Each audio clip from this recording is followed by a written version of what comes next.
Hi, welcome back to My Cup of TV with Jenny. JD. So, ENHYPEN. It's been a while. I've made my best to not look at anything. Partially one, I'm not going to say it was all self-discipline, but very busy at work. But also then I wondered if it was going to be on the to watch list. So I was like, I won't watch anything yet. Yeah, they've been coming up a lot on my social media, and I'm having to make sure I don't hear anything. But yeah, always excited to see more from them. So this is Bad Desire. I think it has a longer title. There was something in brackets, but you show me, Jay. I can't remember my own name. We'll see in a second. Yes, we don't actually do a lot of ENHYPEN on the channel, only because we just don't have time to fit everybody in. I would like to. I do it in my own time. Yeah, I'm an agent. I'm an agent. Yeah. I wouldn't say I am yet, but I have enjoyed everything I've seen from them. And I am Jay biased, which I found out at the music bank. And I think I predicted that for you. I knew. I thought Jay, and you got me slapped in the face by Nikki. Because he's just gorgeous, like. Oh, he is gorgeous, but I think I've always had a barrier up for Nikki because he's so young. Yeah, if that young man can please stop acting. No harm in admitting So that he's beautiful. He's beautiful. They all are. There's another one who's got rounded cheeks, and I just want to cup his face and go, you fucking cutie. Let's see, the Jongwon or Sunnu? Sunnu. Oh, it's my Sunnu. It's too cute. I want to protect Sunnu at all costs. That's what I want to just squeeze him. Yeah. Cuteness, aggression. That's it. But Sunnu can also be an absolute bitch. He's got such a sassy bitch face. Yeah. So yeah. My bias know is Heesung and Jake, but I love Sunnu. Oh, Heesung. Have you seen his ears? Oh my god. Yeah. And I love Jongwon as well. And Heesung, like all of them. I love all of them. Someone. Please remember to like, comment and subscribe. In the comments, who is your ENHYPEN bias and your thoughts on Bad Desire. Did you really think I could just stand by and watch you disappear? I told myself it was for you. So, always be toward the darkness. It was your own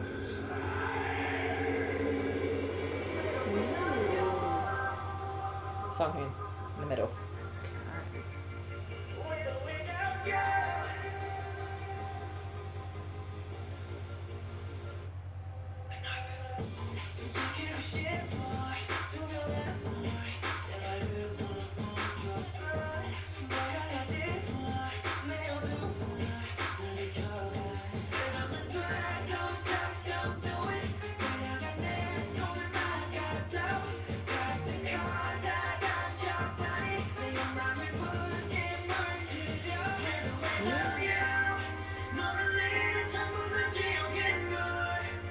I do really like this.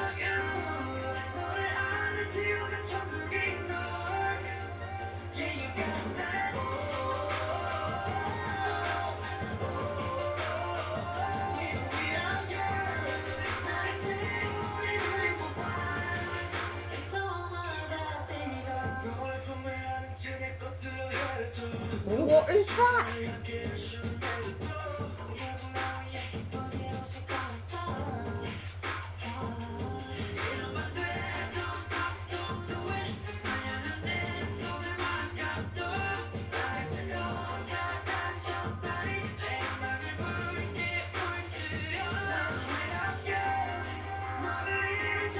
I like the outfits with the water.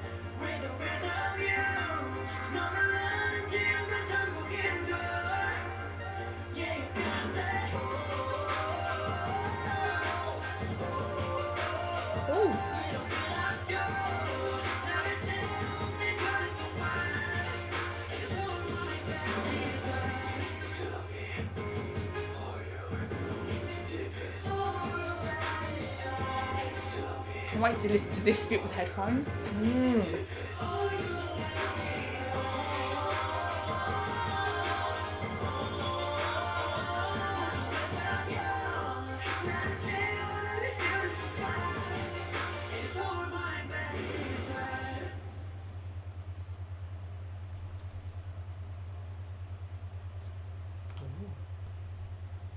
Do you know what that was? It's like Justin Timberlake got Cry Me a River and Mirror and made them have a baby. And I don't know what's going on. Okay, what's in Do you what? hear it? All the songs we've done today, I feel like they're short. Yeah. And I'm like, maybe I'm just being greedy, but I'm like, I want more. So. But do you see what I mean? Yeah. The it's the rhythm of it. Because there was something in it and it reminded me of Cry Me a River. And then I was like, oh no, it reminds me of Mirror. And I was like, no, they made a baby. Yeah. It definitely had like a, I don't know, 90s, early 2000s. Bit of an R&B vibe, Yeah. That might be why I was instantly like, I like this.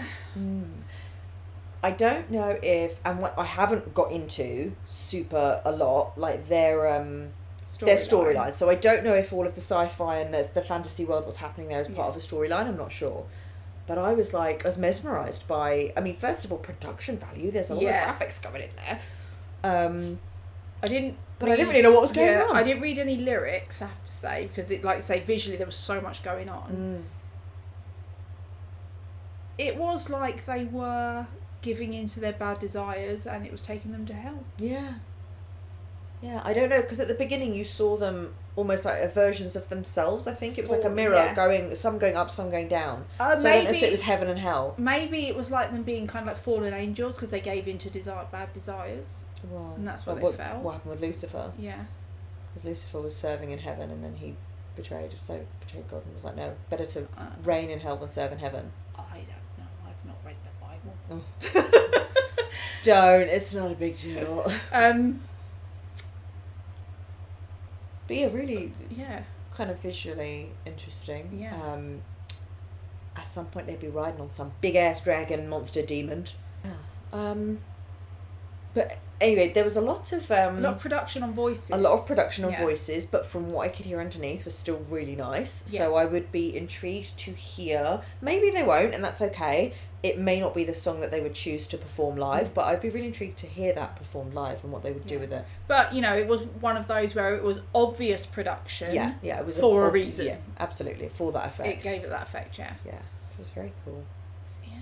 They all look stunning. I loved the dystopian outfits in the beginning. Mm-hmm. When they were doing the choreo, I was a bit like, I want to see, like, the full choreo in these outfits. Yeah, like, yeah. Going to be weird to have Nikki whispering in my ears though. I mean, it'd probably like it, but it'll be like, okay, let's ignore who it is and just enjoy how it sounds. And he had something on his teeth. The vampire, but they have an ongoing vampire. That's what I mean. They do, don't they? That's the first time I've seen them as being like silver caps or something. Yeah. He just went and got them tipped in silver. I don't know. And they had like fire in the eyes, didn't they? Or sometimes like the black eyes. Yeah. I'd be really intrigued to know. Sunnu was on the floor in like this giant, almost like a Chinese or an like Asian ancient symbol. I'd be really intrigued to know what that means. Like, is that something in like ancient folklore or something? And then he lifted up off the floor. Yeah. And flew and went away. I don't know what it all means, but it's very funky. Yeah. And in terms of performance for them as well, that's very cool because they, they'd have, like, there's a lot of acting in there as well, so that's quite cool. I feel like there was too much going on visually for me to take hold of anything. Do you know what I mean? There was actually, and that's a really good critique. Not to downplay the effort or anything, but you're right. When there's so much going on, we do find it hard to take in. Like, what's happening? Do you know what though? It does give an MV rewatchability. Yeah. Because you could watch it several times and be like, oh, now I've noticed that adds up with that. And like a 0.25 speed contender. Yeah. But some really funky camera angles as well. Literally, like, started at the top and went down. So some really funky camera angles.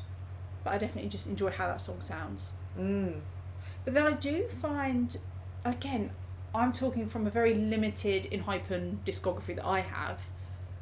They seem to play around with eras. Because I can think of songs of theirs that have got more of a what is it? Sweet Venom? Sweet Venom. Like more Retro. of a disco retro sound. That's one of my faves. Was it Blessed Cursed? Kind of says more 90s.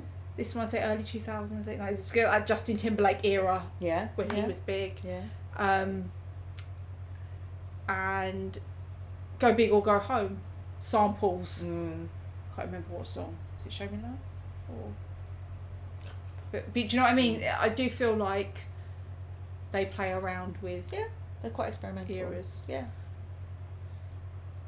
which is quite cool. Yeah.